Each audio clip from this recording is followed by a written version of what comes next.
فانا هتمرن على الفطار، وهل هقدر احافظ على مستوايا وشكل جسمي واطوره؟ اتفرجوا عليا وانا بخليها سيجنتشر موف، حاجه شغاله ما تبوظهاش. هوريكم ابديت سريع للفيزيك. اتمنى رحله رجوعي دي تكمل على خير وابقى بقى في قوتي واللي انا مؤمن ان انا اقدر اوصل لها. مساء الفل، رمضان كريم. النهارده اول تمرينه في رمضان في وقت الفطار، مش اول تمرينه، تاني تمرينه، بس اول تمرينه هنا في المكان ده. فانا عايز اخدكم بقى بتمرن ازاي، بتمرن امتى. يعني المغرب هيأذن دلوقتي فانا هتمرن على الفطار، هوريكم بقى باكل ايه، بتمرن ازاي، بعمل ايه بعدها. هتكون التمرينه شويه شبه التمرينه نزلت في اخر فلوج، بس بقى هتشوفوا التطور. يعني انا كنت فين وصلت لفين. نطلع العده بتاعتنا بقى، عده الشغل، باراليتس، دي البندات. فطار النهارده عندي تمرينه بوش وفي 1 ارم فرونت ليفر. دي الحاجات اللي انا مركز عليها في رمضان. اللي شافوا الفيديو اللي نزل امبارح انا كنت عامل تشالنج كده ان انا شهر رمضان هشوف شكل جسمي هيتغير ازاي، مستوى التمرين هيتطور ولا لا، يعني كام حاجه كده، وهل هقدر احافظ على مستوايا وشكل جسمي واطوره ولا كيرف هيقع. هنشوف. انا ما جبتش حاجه مهمه قوي، ما جبتش ميه، هنزل اجيب ميه دلوقتي ونطلع تاني نكمل. جبنا الميه دلوقتي، هجيب البري ورك اوت بتاعي، شوت اسبريسو. اوكي، جبنا فطارنا والمغرب اذن. هاكل حوالي 4 تمرات، بعدين هبدا تسخين، بعدين بقى هاكل تمر في نص التمرين كل ما احس ان انا الانرجي بتاعتي بتنزل اروح واكل حبه. بس انا هخلص ال4 تمرات دول وبعد كده اخد الاسبريسو ونبدا تسخين. اوكي كده شربنا الاسبريسو، صليت المغرب، دلوقتي نبدا نسخن. بسم الله. جسمي شدد جدا من اخر تمرينه، كانت يوم السبت وكانت تمرينه خطيره، يعني من احسن التمرينات اللي انا خدتها. مش عارف من فاكر لحد امتى، يعني بقالي كتير قوي ما خدتش تمرينه زي دي، بس جسمي كله شادد بقى، فمش عارف التاثير هيبقى عامل ازاي على التمرينه دي، بس ان شاء الله هتكون حلو. التريز ميجر هنا عندي متبهدله اليمين والشمال، بس اليمين اكتر، فهحتاج اسخنها اكتر شويه واحتاج اخلي بالي وانا بتمرن. في البلانش دايما بحب ابدا بعد ما اسخن طبعا الماسلز الاساسيه، ابتدي ان انا اسخن الريست، عشان هو المفروض ان انت بتزق كده، بتسخنه من الاتجاهين. جو هوا برد بس قشطه ماشي. رمضان بقاله 3 او 4 ايام اهو، وانا بحاول ان انا هندل النظام الجديد. موضوع قاتل، يعني فكره ان انا انام بدري عشان اصحى قبل الفجر، اكمل سحور، اصلي الفجر، وبعدين ارجع انام، اصحى تاني بدري عشان ابدا شغل، يبقى عندي بقى الصبح شغل اونلاين كوتش، بعدين افضل شغال لحد المغرب، بعدين يجي المغرب اجي اتمرن، بعد ما اتمرن المفروض عايز الحق صلاه العشاء والتراويح، وبعدها شغل في الجيم، تمرين بقى كلاينتس، فاليوم بيخلص على مثلا 12 واحده، والمفروض ان انا بقى اتسحر وانام واصحى 4. موضوع كارثه، بس يعني بنتاقلم، هنظبط. هلبس الجاكيت عشان بردان قوي.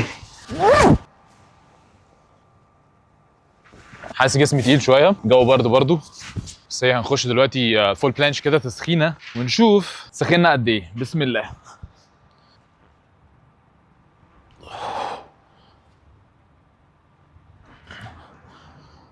كويس، بس لسه الماسلز كلها مش انجيجد. حاجه مهمه قوي برضو وانت بتتمرن على السكيلز ايا كانت السكيل، ان انت لازم تسخن تدريجيا، مش بس اسخن ايدي كده وبالباند واروح داخل على حركه. ده ممكن قبل ما تبدا البيزكس، بول ابس والحاجات دي، لكن كل ما مستواك يعلى لازم انك تعرف ان جاهزيه عضلاتك للتمرين مهمه، مش مجرد ان انا سخنت كده وانا اوريدي بعرف اجيب الحركه اخشها. لا، انا مثلا دلوقتي قعدت اسخن اهو، العضلات الاساسيه اللي هي الكتف، الفور ارم سخنوا، بس لسه بقى ايه البروتراكشن ما سخنش قوي، البطن، الجلوتس، الحاجات دي كلها مش حاسسها انجيجد في اخر مره دي. فمهم ان انت تسخن تدريجيا، ان انت بتعمل حركه زي ما انت شفتوا، سخنت على الارض، سخنت بالباند، بعدها عملت فول بلانش تاك، بعدين زودت التاك وديت رجلي ورا، بعدين فول بلانش. دلوقتي انا هخش فول بلانش تاني، احاول اثبت فيها بقى عن الاثنين اللي فاتوا.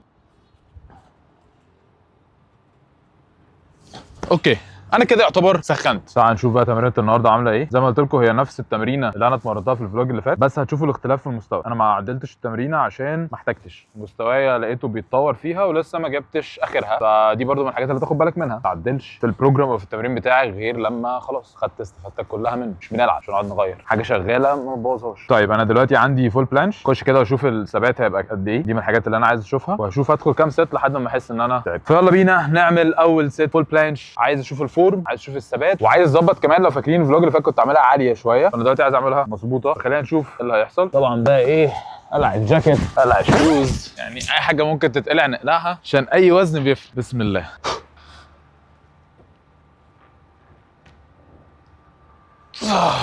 حلو. حلو. كنت بحاول اشوف الظل بتاعي وبالانس لو عالي. قولوا لي كانت عاليه ولا كانت حلوه؟ طيب هي دي كانت حلوه قوي بالذات كاول سات يعني. لسه ما بصيتش في الفيديو بس اظن كانت يعني مستواها كويس، والثبات كمان خدت بالي ان هو حلو حوالي 3 ثواني مثلا، فده كويس قوي بالنسبه لاول سات كمان. وده الجول بتاعي في البلانش الفتره الجايه. يعني انا الحمد لله الوجع اللي كان في البايسبس اللي بقول لكم عليه بدا يقل، هو ما اختفاش، موجود بس ما بقاش اللي هو محسسني ان انا ممكن اتصاب وانا بعملها. فدي كده احنا رحنا لحته حلوه. الجول بتاعي بقى الفتره الجايه ان انا هزود الوقت السباق بتاع البلانش واظبط الفورم على قد ما اقدر. اول ما انزل رجلي اكون موازي للارض، ظبط البروتراكشن، نزود الوقت وشغال على البريس بتاعت البلانش اوريدي دلوقتي. بعد كده بقى عايز اعمل البوش ابس، بس البوش ابس بقى قاتله بالنسبه للانجري اللي عندي هنا، فدي رجاله دلوقتي خالص. طبعا في بقى مالتيس، في شويه حاجات كده عايز اخش عليها برده، بس يعني بحاول اهدي نفسي. اهدى، ما تخشش في كل حاجه مره واحده عشان انا دايما بتحمس وبدوس وجسمي بيجيب، فبحس ان يلا نكمل فيحصل حاجه، فمش عايزين الكلام ده يحصل. اتعلمنا ناخد الموضوع على الهادي بقى.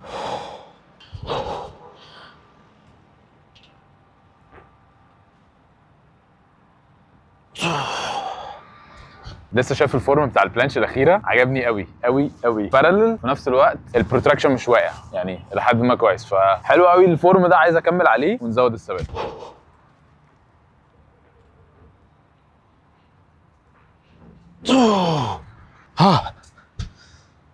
طيب دلوقتي بقى نخش على البريس.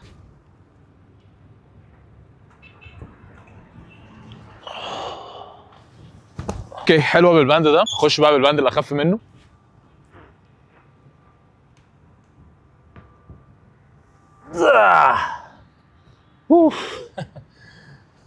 صعبه قوي. الباند ده اخف كتير من اللي فات، وحاسس مش عارف هل انا مش ماسك تحت البار بالظبط. ماشي خلينا نشوف السات الجايه، ما نشوف دي هتبقى احسن ولا.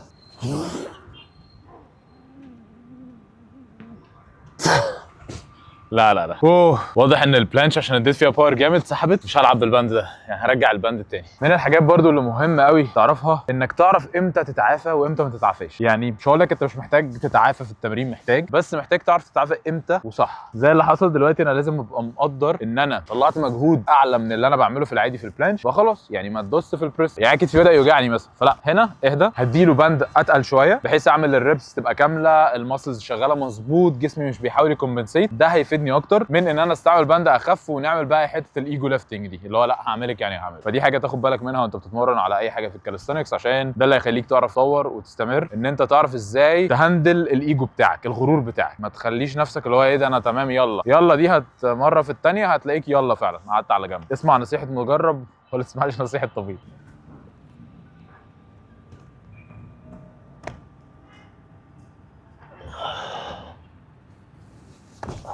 كده احسن كتير. في وجع في كتفي اصلا اوريدي من ال 540 يوم السبت، كنت بجربها كده. اللي شاف الستوريز هتلاقوها في الهايلايت برده بتاع الانستجرام لو عايزين تبصوا عليها. في ثالث مره كده بجربها، دراعي ده نزل على البار، فنزل على البار راح مسمع في كتفي وجعني هنا. فهخلي بالي بقى يعني، هخلي اعدل تمريني بحيث ان هو ما يعملش تريجرنج للحته دي، ما يحملش عليها اكتر الاسبوع بس اللي جاي لحد ما يهدى، وبعد كده نبقى ندوس تاني. فدي برده من الحاجات اللي ايه لازم اخلي بالي منها عشان ما تكبرش. وانت برده اعمل كده لو حصل لك اي حاجه من كده عشان تعرف تتطور بشكل مستمر وما تعطلش في النص. يعني مش عارف، حاسس ان انا عمال اكلمكم كتير قوي على تخلي بالك من ايه في التمرين واعمل ايه وما تعملش ايه. حاسس ان انا بابا في نفسي كده وبيقول لك ما تعملش كده يا ابني. بس عشان بجد انا عانيت قوي في الموضوع ده، ومنعني ان انا اوصل للبوتنشال اللي عندي. انا عارف انا اقدر اوصل لايه لكن ما وصلتلوش بسبب 1 2 3. فنصلح 1 2 3 ونشوف هل اللي انا مؤمن ان انا اقدر اوصل ليه البوتنشال بتاعي هوصل له ولا لا. ده اللي هنشوفه مع الوقت. لو بتشوف الفيديو ده دلوقتي استنى كده سنه ولا اكتر شويه، وعايزك تبقى تكتب لي كده كومنت تحت اي فيديو من الفيديوهات اللي هتنزل ساعتها، فكرني هل انا عملت اللي انا كنت عايز اعمله ولا ما حصلش. يلا كده خلصنا البلانش. دلوقتي هخش الوان ارم فرونت. انا حاليا شغال عليها بالباند ده اخف باند معايا عشان نظبط الفور. بسم الله.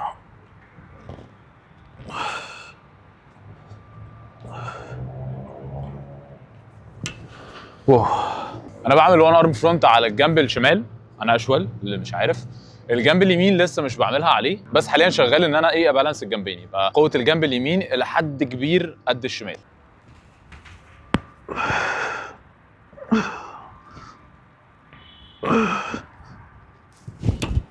اوكي اول ست حلوه، حاسس جسمي لا شايلني، مش محتاج الباند قوي. فتاني ست دي هخشها من غير باند على الجنب الشمال اللي انا اوريدي بعمل عليه الوان ارم فرونت، بس اليمين هفضل حاطط الباند.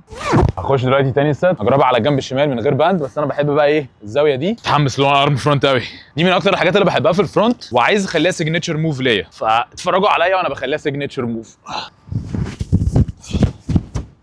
الجو برد قوي، بس انا بحب اعملها من غير تي شيرت عشان بحب شكل جسمي كده لما ابقى ايه فيها. تفهموا انا بتكلم عن ايه دلوقتي. شوف بس هتيجي فورمه حلوه ولا لا.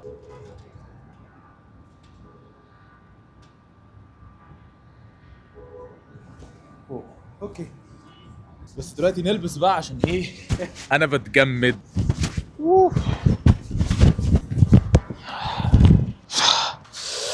هجرب دلوقتي بقى على الجنب اليمين. بفكر اجرب من غير باند واشوف ايه اللي هيحصل. زي ما قلت لكم انا ما بعملهاش على الجنب اليمين من غير باند، بس حاسس النهارده ان انا كويس. هنشوف. لا تريز ميجر وجعاني قوي، خلينا نخشها بالباند.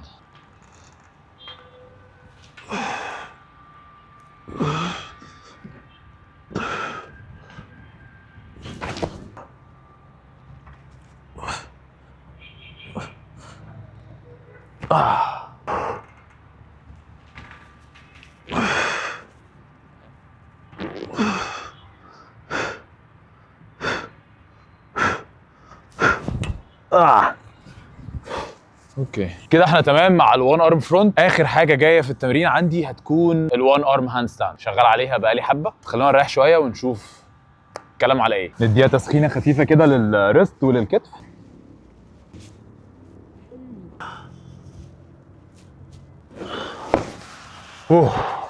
بسم الله.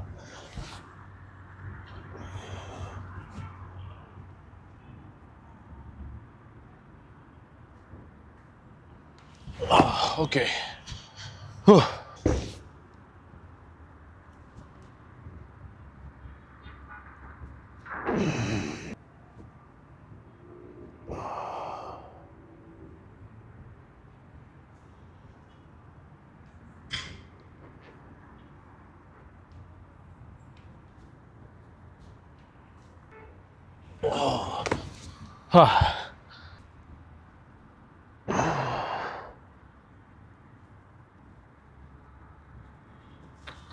التمرينه دلوقتي بتخلص، بس العشاء اذنت وانا كنت ببقى عايز اصلي العشاء والتراويح في المسجد، فمش عارف في ايام التمرين بقى هعمل ايه. مفيش بين المغرب والعشاء غير ساعه تقريبا، فالموضوع ضيق قوي. فهشوف بقى احاول احل المشكله دي ازاي. بس كده اصلي العشاء يا جماعه يعني، وممكن اصلي التراويح في البيت انا. بس يعني دي من الحاجات اللي انا بحاول احلها في رمضان. يعني ازاي هتمشي ده مع ده مع ده مع ده؟ موضوع صعب شويه بس هنحلها. كده انا خلصت التمرينه. اوريكم ابديت سريع للفيزيك، شكل جسمي عامل ازاي دلوقتي.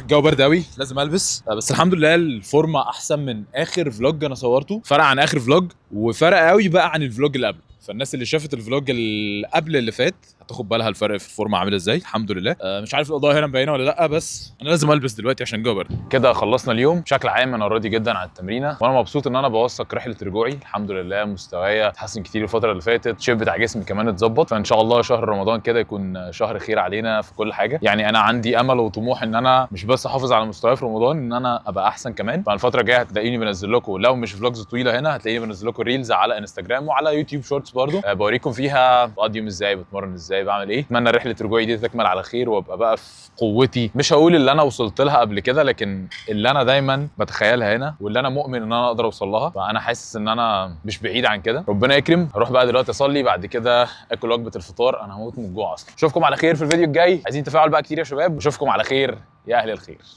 السلام عليكم.